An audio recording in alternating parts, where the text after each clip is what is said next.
Okay, hey Judy, I will try to make this easy as possible. So Inkscape, delete this. So let's just start out by going to Google and searching for something like, let's say a rabbit.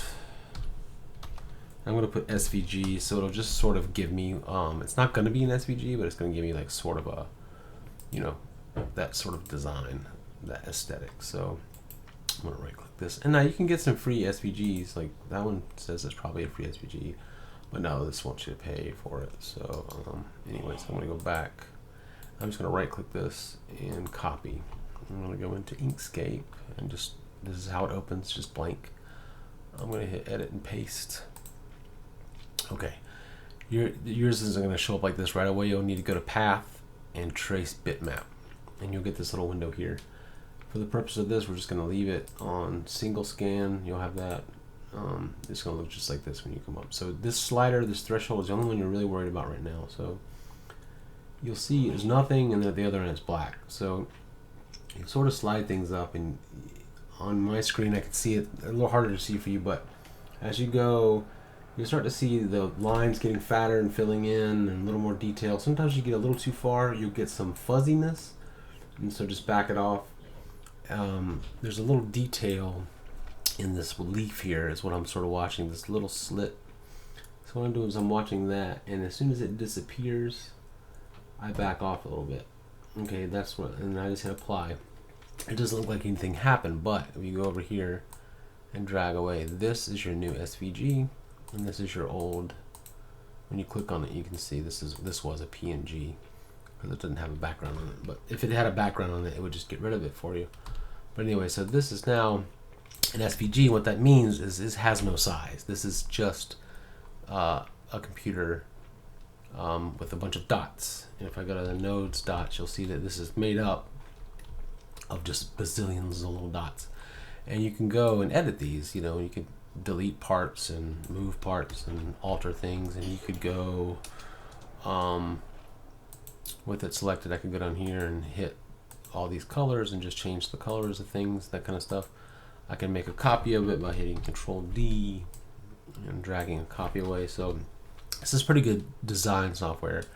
You know, you can add circles and that kind of thing if you wanted to, you know, have a sun in the background or something like that. There's text tools, you could write, you know, that kind of thing. You know, and choose a font later. I don't know why that didn't have a color. There's layers over here. Text. I might have made it too small. Let's see why. It's not showing up. Okay, there we go. So, and then I could go up here and like change the font to something else. Sorry, I'm working too fast and getting sloppy, but you can see how it changed the font there. There's all kinds of fonts, you know, and you can download new fonts and that kind of thing. But anyways, the way you get these, I'm gonna get rid of this for now, rabbit and this guy. The way I would put this into Cricut is I would go to File and Export, and then you'll see down here this export window shows up. I want this to be, you can upload as a PNG. If it doesn't have a background, Cricut will see this and trace the outline. SVG works really well too. The good thing about SVG, again, is it's just computer data. You could blow this up to the size of the moon and it would always look the same. It's got no loss of quality. I zoom in like this and you can see it never gets fuzzy. It's not a bitmap. Bitmap is little dots, like on your computer, your TV screen, those little dots you see. When you get really close, it gets fuzzy. SVG is a vector. SVG stands for scalable vector graphic, and that means you can scale it and it never loses quality. A PNG is just like a JPEG. A JPEG is dots and normally has a background. A PNG supports no background or somewhere in between, like transparency, like partially see-through. Like if you ever see like a ghost overlay, like, you know, it looks like there's a ghost floating in a room, you can see through them. That's a PNG will allow you to do that kind of stuff. But for Cricut purposes and for cutting, Really, SVG is sort of where it's at, because it's clean lines. There's no wobbliness and that kind of stuff. If you import a PNG that's got low quality, Cricut will do its best to follow the lines, but if it's a blurry circle, say, it's going to have little blobs everywhere. But an SVG is not going to have that. And if it does have a little nick in it somewhere, again, you can go in here with a node tool and smooth things out. You know, you can change your curves and that kind of stuff, and you know, sort of make things the way you want them. That's a little more advanced, but that's what this kind of software is for. So that's just an example. And then so you would go to File and Export. Down here I'm going to select a plain SVG. The Inkscape SVG can work, but it's a little different. Anyways, Cricut seems to like the plain SVG. And then you'll click this little folder, and you can put it wherever you want to. If you're used to dealing with your desktop, your downloads, you can direct it to that, or you can do your desktop, just as long as you know where it is. So if I call this rabbit for Judy, it's plain SVG, I don't know what. And so now when I go to Cricut, hopefully my computer will let me open this many programs at once. Recording takes a lot of software. Let's see, I'm going to say a new project and wait for Design Space to do its thing. And I'll go to Uploads, Upload Image, and I'm just going to point Cricut to that spot, Rabbit for Judy. And it's going to be a cut image. That's great. And there we go. I'm going to add this to my canvas. And that's ready to cut, except for, you know, the size. If I wanted to make it a different size, you can see that it's way too big. It's almost 20 inches. So I'll just scale it down to the size that I would want. And it's ready to go. I mean, you really just hit make it, and it's just, I'm going to say on a mat, confirm, and there it is, ready to go. So that's really how you get an image. You know, this is for you, not strictly legal if you're taking other people's images, whatever. But there are free sites out there. Some of them you can just download as an SVG and just skip that step with Inkscape. Just download it to your downloads folder and just tell Cricut where it is. Now for print and cut stuff, like doing stickers, like I say, I've got this image I did for my friend, for his YouTube channel. That is not a cut file. This is a print then cut. And when I import something like this, it will give me that option, and I'll show you what that looks like. Upload image. I'm going to go to Browse and just find an image. Say, well, we'll do this crazy Winnie Williams. It's obviously a complex image. This is not meant for cutting at all. And so you know, it'll ask you if you want to try to, you know, erase some background. You can click on areas and try to get rid of it. You know, it's just going to be a nightmare on a complicated image like this. But see, this is where it comes down to it. Like, it's going to ask you, do you want to print and cut? So this is like for stickers and stuff. Obviously, this is an ugly version. Let me go back, find you a better image. I just had one too, just looking at that cupcake that I should have chosen. So something like this. See, you've got a picture. I'm going to say it's complex. And then I can go in and get rid of that blue background and say I don't want this either. And I really don't want any of these things at all, but I can sort of get rid of these later if I really wanted to, I suppose. But you'll see that I've got a bunch of stuff here. And this is the problem with working with software like this. You're better off going into like photopea or something like a Photoshop, or Inkscape's not really meant for raster images. You would use, I'm just clicking, it's hard to see, but there's little bits and bobs that are left over from, and I'm not going to get everything, but say I want to do print and cut and make a sticker, so then I would have to choose this version, whereas this is just going to cut that shape out of like paper or vinyl, which might be what you want to do, but not what I want to do in this instance. So, but this one's going to be a mess. So anyways, I'm just doing a quick example, but you'll see all this crap on here that I don't want. But again, this is a bitmap image, and that's why it's getting all this nastiness here. And the problem with stuff like this on an image like this is that when you go to do something like an offset, it's going to make a kind of a bloppy one probably, and if you don't have all those areas cleaned up, it's going to try to make them around there as well. So you know, people will go in and say, you know, you can make an offset like that and then contour out the parts you don't want. It's a lot of faff. My recommendation would be to go to something like Photopea. Sorry, this video is getting long. I have a tendency to do that. But Photopea.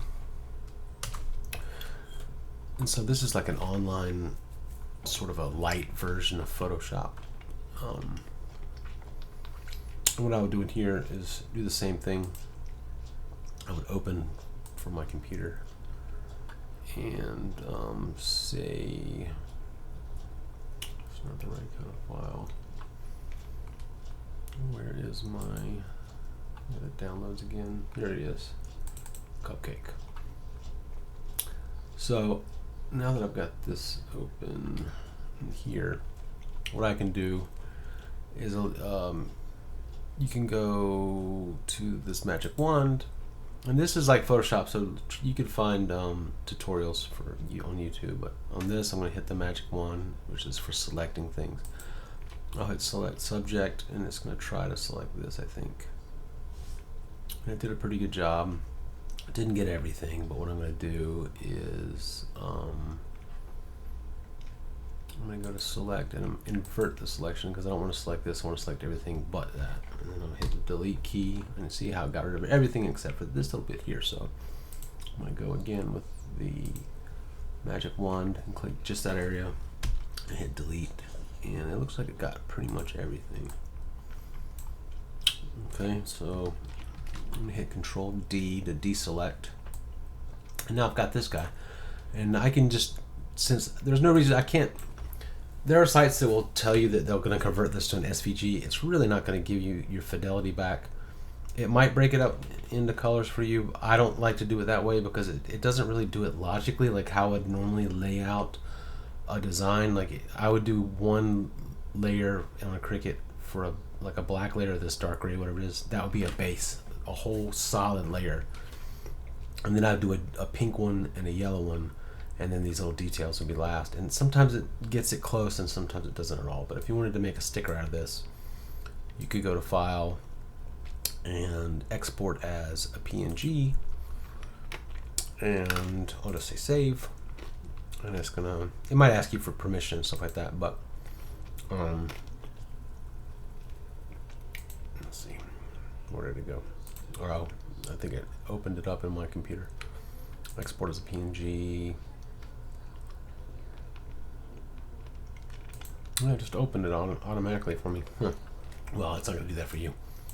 And if it does, let me see where that went.